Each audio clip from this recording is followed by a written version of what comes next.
My own daughter threw me out like I was just another bill to cut, and that was the day I quietly started becoming her landlord. I still can't believe I just wrote that. If you're listening to this on the channel, wherever you are, know this is not just a sad story. It is the story of how everything they did to break me became the reason I finally stood up. I am Linda Carter, I am 58 years old, and until recently I built my whole world on something I called unconditional love. For me, that always started at home. My husband, Mark, and our daughter, Emily, were my whole life.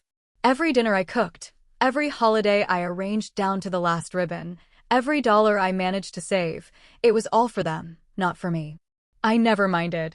Being a wife and a mother was the one thing that felt solid. Then cancer took Mark last year, and the floor just disappeared under my feet. The house we built from scratch in Cedar Park, just outside Austin, turned into a museum of pain. His slippers by the bed, the coffee mug by the sink, the empty side of the couch that still felt warm in my memory. I could not walk down the hallway at night without expecting to hear his cough from the kitchen. So I sold the house. People said I was crazy, but I could not breathe inside those walls anymore. Emily and her husband, Jason, told me I could stay with them for a while. At least, Emily said it. When I arrived with my 2 suitcases, Jason barely lifted his eyes from his phone. I told myself it was fine, that grief makes everyone awkward. I tried to be as small as possible in that apartment. I kept to the little room at the back. I cooked dinners. I scrubbed their bathroom. I folded towels the way Emily liked them folded. I offered to run errands, pick up groceries, anything to show I was not just sitting there wasting space. But Jason had this look, like I was a stone in his shoe he could not shake out. It started with eye rolls when I asked simple questions. He would grab the remote and switch the channel while I was halfway through a show, not even pretending to ask. One afternoon, he brushed past me in the hallway and muttered that word under his breath, freeloader. I heard it. I pretended I did not, but it dug into me like a hook. When I tried to talk to Emily, she brushed it away. She said work was rough on him, that he was under pressure, that he did not mean anything by it. She would squeeze my arm and tell me not to take it personally. I swallowed the hurt and nodded, because that is what mothers do. We take it and we keep going. But there was one night that broke something in me so cleanly I could hear it snap. We were at the dinner table. I had made chicken pot pie, the way Jason once said he liked it, thick crust, extra peas. Emily scrolled on her phone, barely tasting her food. Jason nursed a beer, staring at the TV in the living room even though it was muted. The air felt heavy, like a storm waiting. Then he looked straight at me and said it was time to stop pretending this situation was temporary, that they were not running some kind of charity. For a second, I did not understand. I asked him what he meant. He leaned back, smug, and laid it out. I was not working. I was not bringing in money. They had bills to pay. He said they never agreed to carry an extra mouth forever. Extra mouth. The words hit harder than any slap. I turned to Emily, begging with my eyes for her to say something, to push back even a little. She would not look at me. She just mumbled that maybe it would be better if I found something more stable, for everyone's sake. Everyone's sake. I did not yell. I did not throw the plate or demand they remember everything I had ever done. I stood up, walked quietly to the small room, and started packing. 2 suitcases. That was all my life could fit into now. I folded clothes with hands that did not feel like mine. I put Mark's old sweater on top. I did not cry while I packed. The tears waited until I was standing on the sidewalk outside their building, the wind cutting straight through my thin coat, and it finally sank in that I had nowhere to go. Emily did not walk me out. Jason did not even pretend to say goodbye. I sat on the curb for almost an hour with those 2 suitcases beside me, watching cars pass, feeling my phone die in my hand. It was like the world had moved on and erased me in one afternoon. I remember thinking, so this is what it feels like to vanish while you are still alive. That night, I found a room in a cheap motel, the kind with stained carpet and peeling wallpaper that curls away from the wall like it is trying to escape too. The vending machine outside my door swallowed my last few dollars without giving me anything back. The air smelled like old smoke and tired people. I lay on the stiff mattress staring at the cracked ceiling, listening to footsteps in the hallway, wondering how my life had turned cold this fast. I kept asking myself what I had done to deserve being thrown out by the one person I had loved more than anyone. The next morning, I texted Emily. I told her I understood, that I loved her, that I hoped she was okay. There was no answer. A week later, I tried again. Then again. Little check-ins, birthday messages, a heart emoji on a photo she posted. Nothing. 3 months went by and my phone stayed silent. I tried to get work. I filled out applications at grocery stores, front desks, even a diner off the highway. Nobody said it to my face, but I could hear it between their polite words. Too old. Too slow. Too broken. The loneliness was worse than the money. The shame sat on my chest like a weight. I had poured my whole life into my family and ended up in a motel room alone, counting change to see if I could afford dinner. One evening, I pulled the only box from under the bed that was not clothes. It was my little box of memories from the house. Old photos, a few cards, some folded letters I could not throw away. At the very bottom, pressed flat, there was a small leather journal I did not even remember packing. My mother's diary. I stared at it for a long time, my fingers resting on the cracked spine. I almost put it back. Then I turned on the yellow lamp and opened the first page. Her handwriting flowed across the paper, the same careful loops she used when she wrote notes for my school lunches. At first, it was simple things, talk about the weather, church on Sunday, what she spent on groceries. Then I reached an entry from June. She wrote about a man who had come to see her again, a man who said he wished things were different, that he wished she could be his wife, but that he had a family and a public name to protect. She wrote that I would never know, that I must never know, and that she prayed I would somehow understand how much she loved me, even if I had been born out of a mistake and a moment of weak desire. I read that line twice, then again, feeling my pulse in my throat. I flipped ahead. More entries. More hints. Meetings in cheap hotels. Small envelopes of cash she tried not to take but needed. She never wrote his full name, just 3 initials, TA, over and over. Then, in a February entry, everything changed. She wrote that he had promised to arrange something in case anything ever happened to him, that a part of what he had built would one day be set aside for me.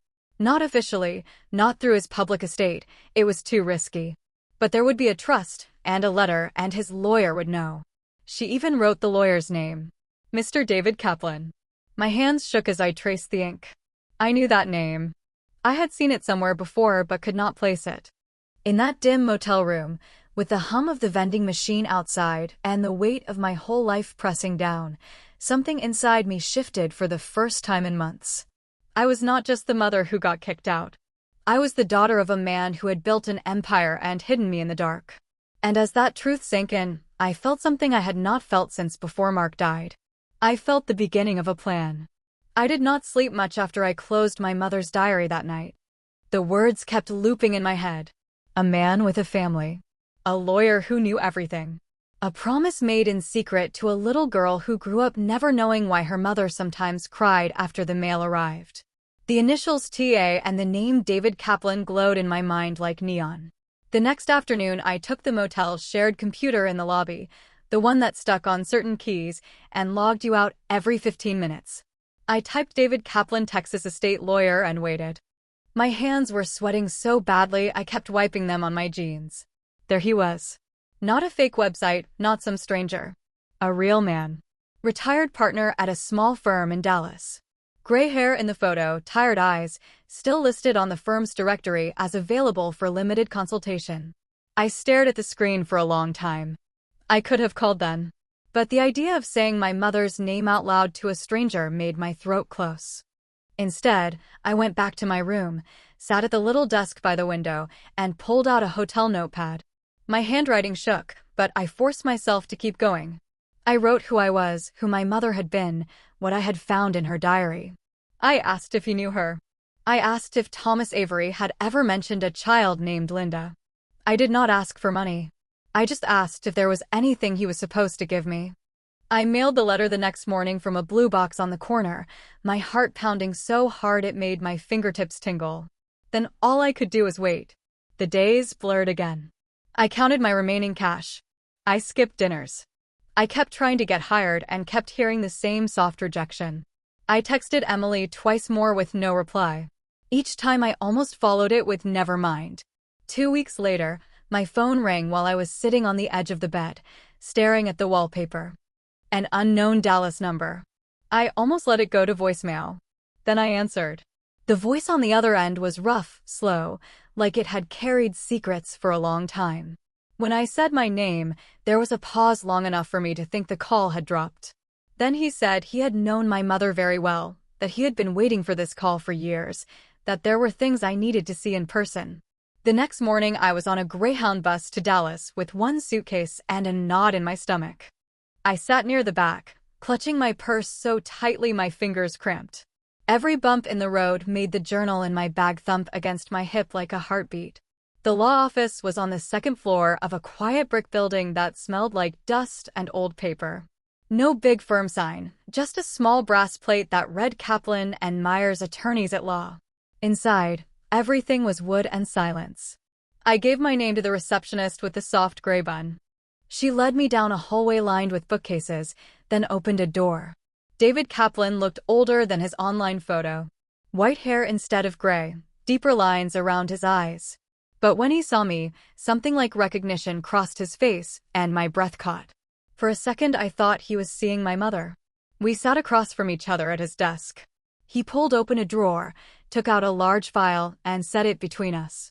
He told me he had been Thomas Avery's personal attorney for almost 30 years. He said my mother had been one of the only people who spoke to Thomas like a human being instead of a bank account. He said Thomas had been a coward and a gentleman at the same time. That he had loved me from a distance. That he had died with regrets. Then he slid a sealed envelope toward me. My name was written on the front in a careful, old-fashioned hand. To my daughter, Linda Marie. I do not remember taking the letter.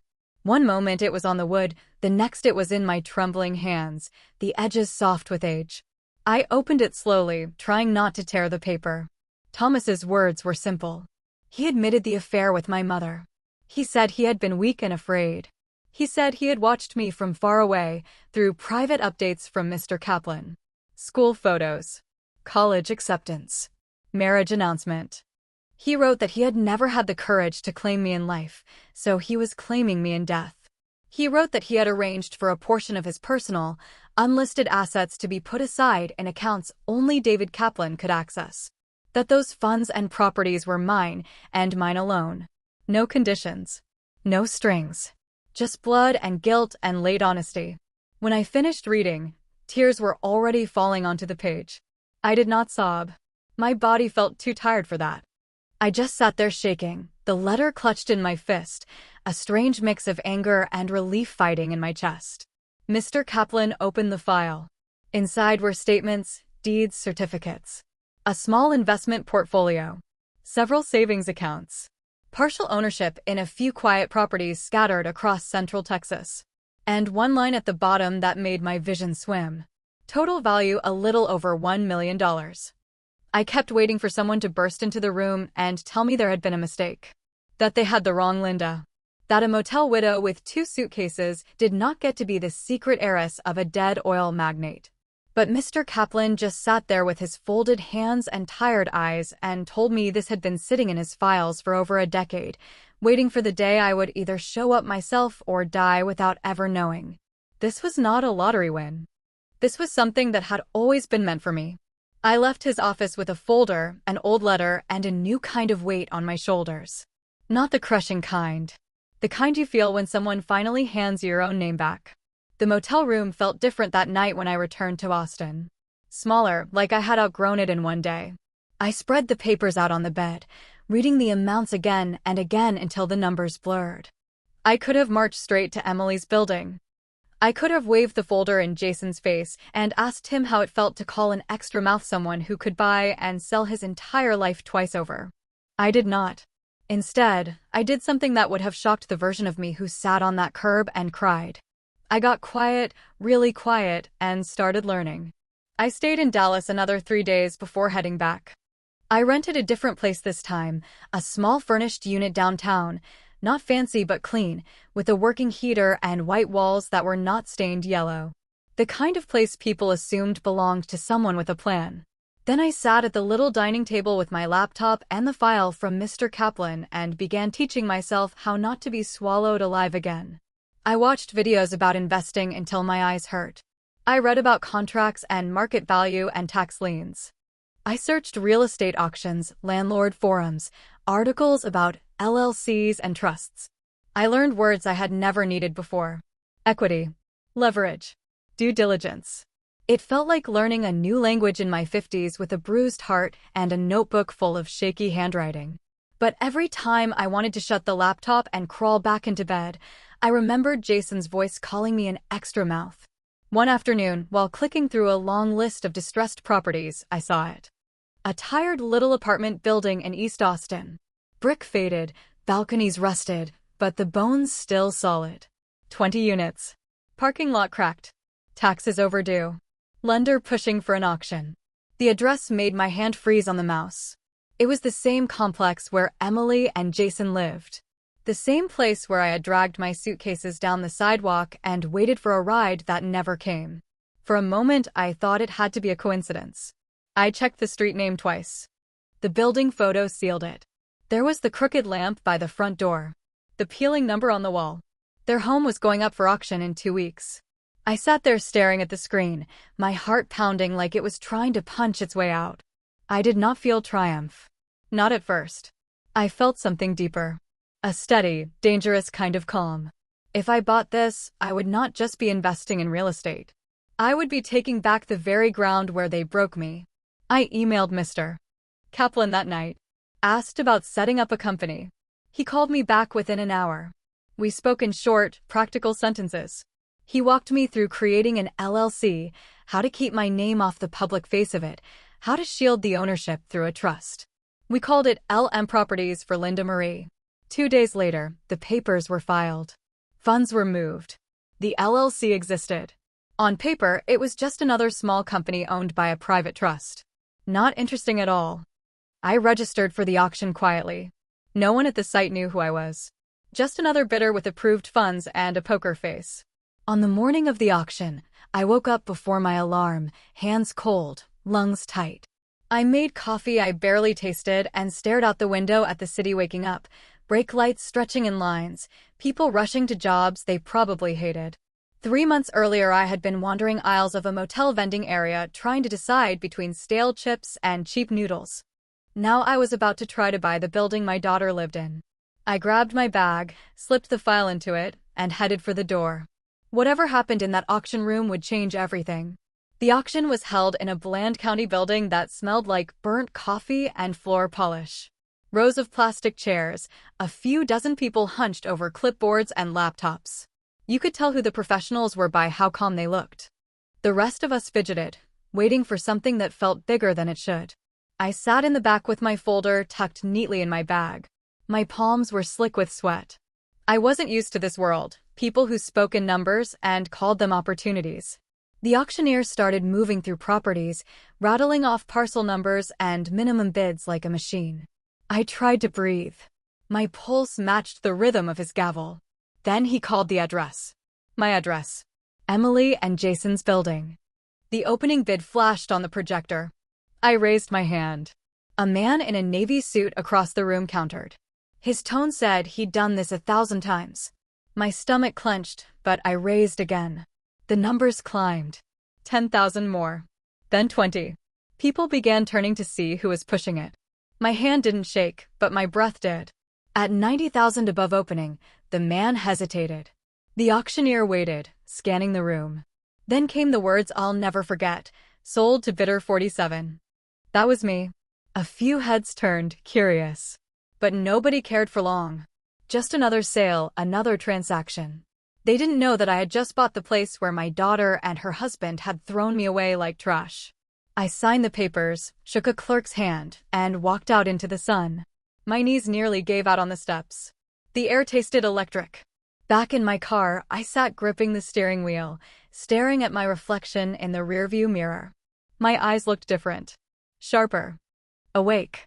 I whispered it to myself like a secret prayer. It's mine now. The deed arrived a week later. Official, stamped, irreversible. L.M. Properties, owner of record. I spread the document across my kitchen table, traced my fingers over the ink, and let out a laugh that startled even me. It wasn't joy. It was something colder, steadier. Vindication. I didn't rush to make changes. I followed Mr. Kaplan's advice and kept quiet. We arranged for a property manager to handle communication with tenants. New maintenance schedules, safety checks, rent reassessments. Routine. Professional. Jason would get the same letter as everyone else.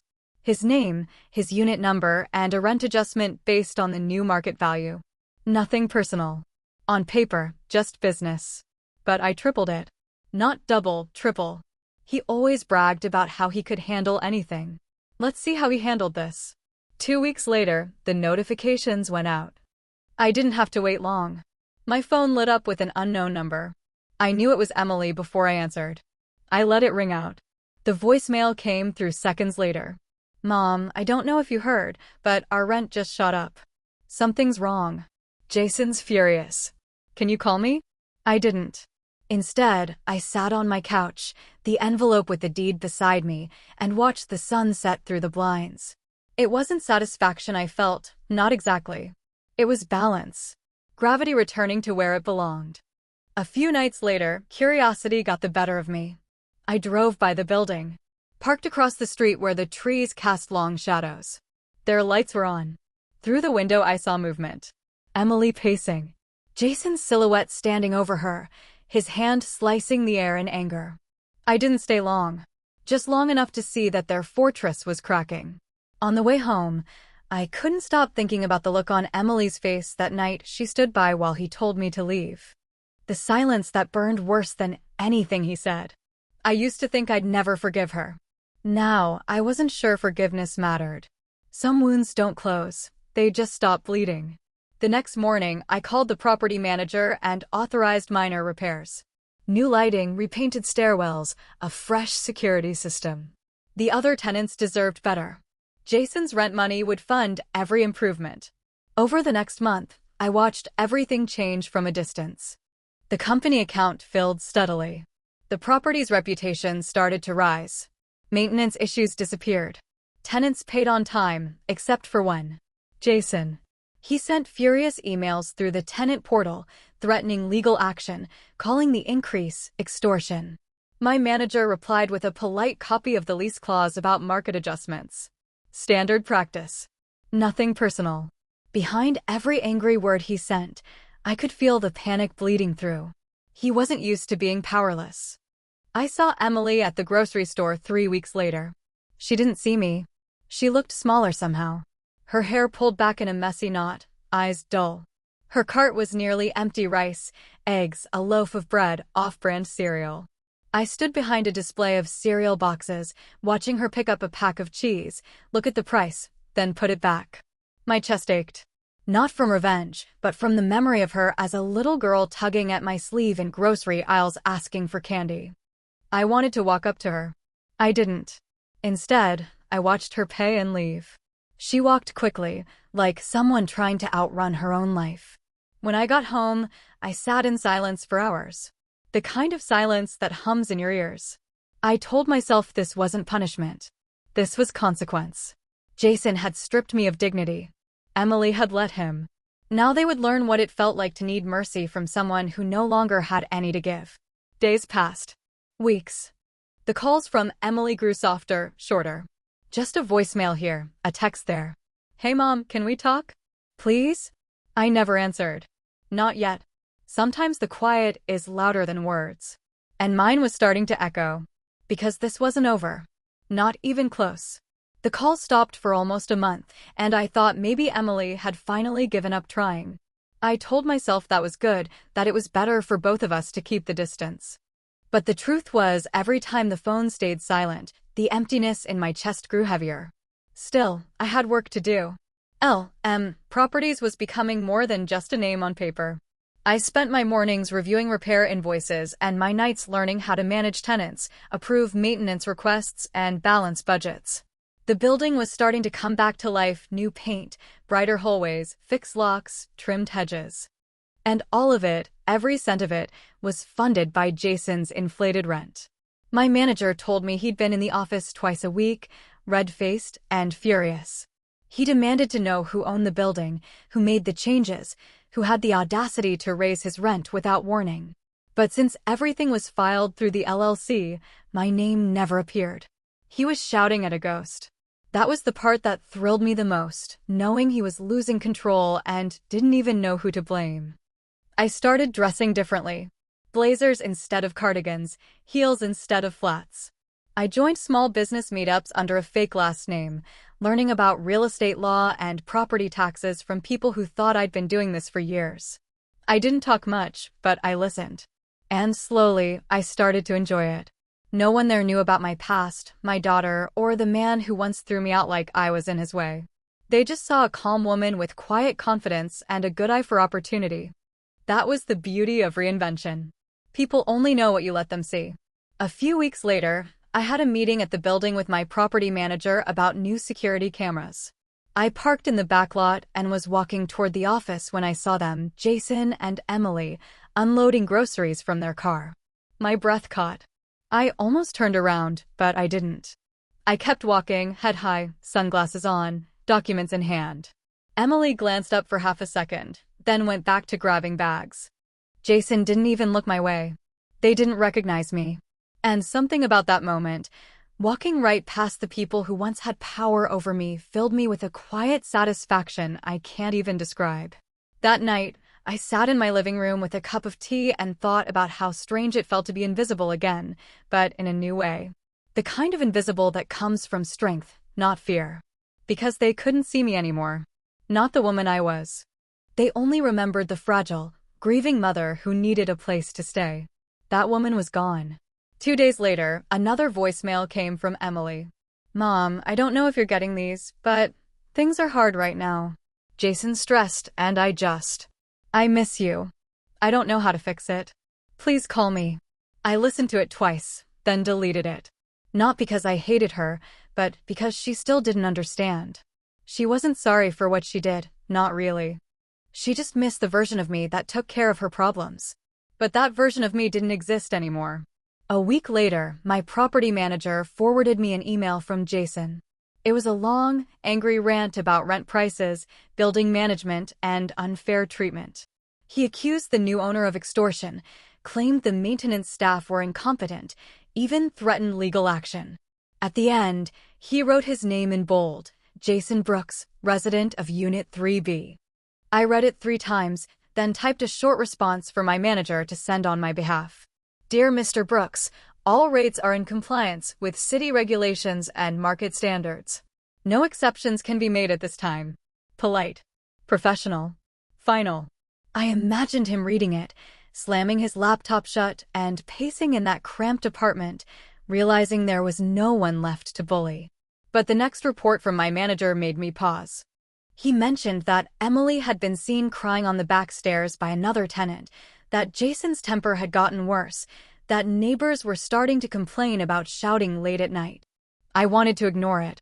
I told myself it wasn't my problem. But the thought of my daughter sitting in the dark, listening to him rage, made my stomach twist. I knew that silence. I had lived it once. A few nights later, a handwritten note was slipped under my office door. No name, no return address, just sharp, uneven handwriting pressed too hard into the paper. "I know what you're doing. You think you can hide, but I'll find out who you are.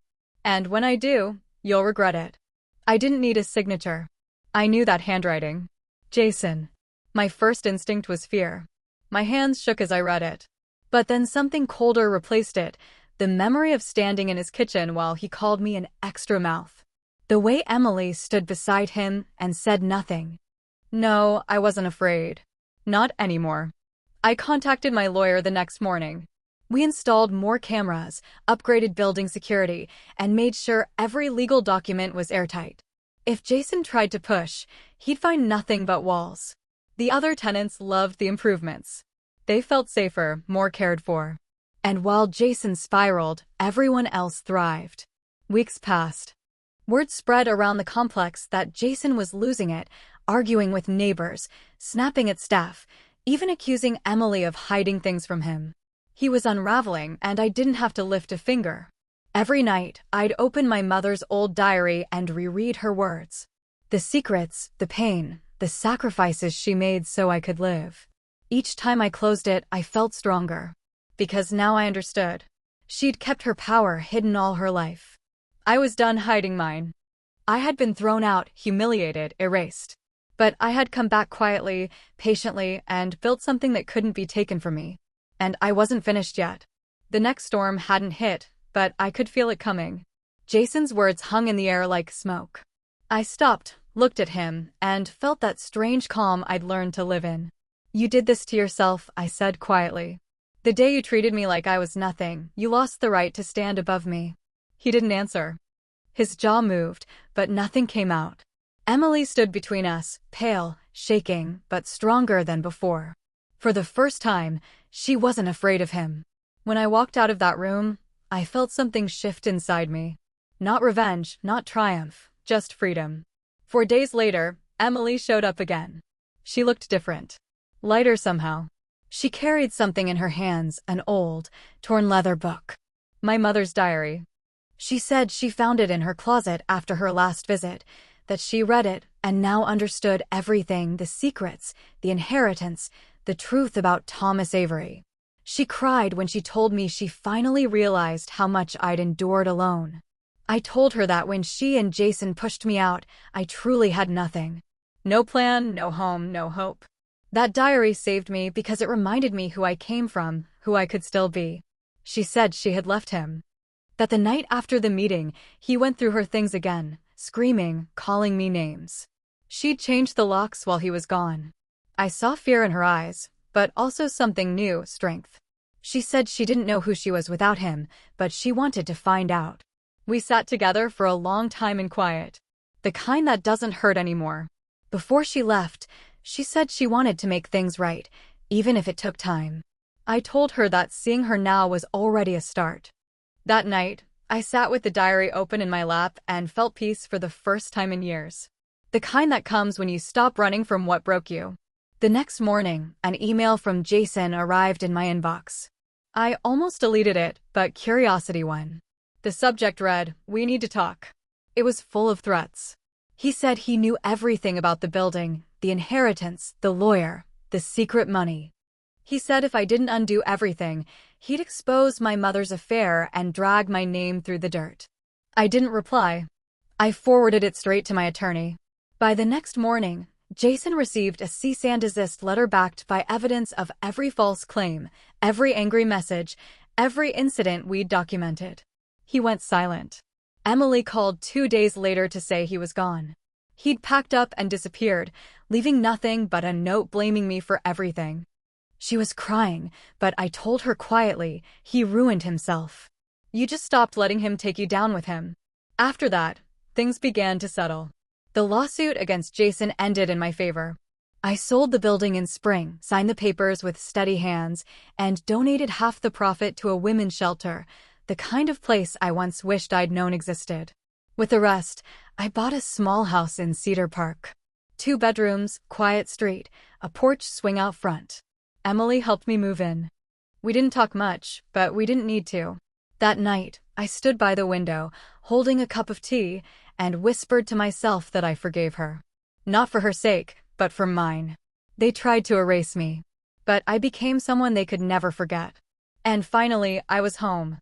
The house was quiet that first week. Too quiet. The kind of silence that made you realize how much noise pain used to make. I spent my mornings unpacking slowly. A few photos of Mark, some of Emily as a child, my mother's diary resting on the bookshelf where I could see it every day. The air smelled clean, like new beginnings. Emily stopped by often.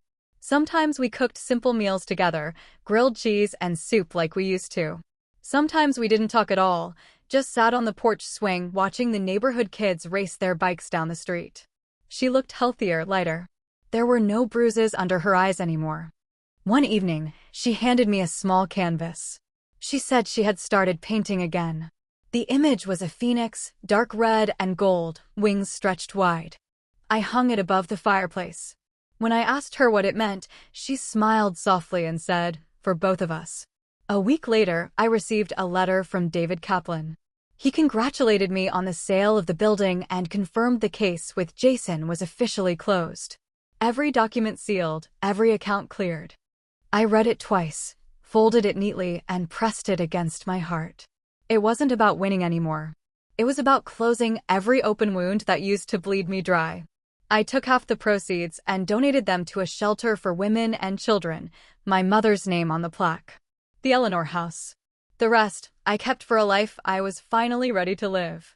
Emily helped me plant tomatoes in the backyard that spring. We laughed when the soil stained our hands. When the sun went down, we sat on the steps drinking lemonade, watching fireflies blink in the distance. She said she was scared of starting over. I told her that fear was what starting over feels like. We didn't talk about Jason again. We didn't have to.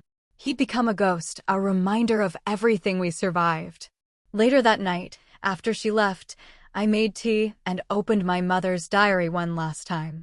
I slipped a note between the final pages, written in my own handwriting. You don't need their love to be worthy. You don't need their approval to be strong. You only need the truth and the courage to live it. I closed the book and set it back on the shelf. The clock ticked softly. The tea grew cold in my hands. But for the first time in years, I didn't feel empty. I wasn't waiting for anything.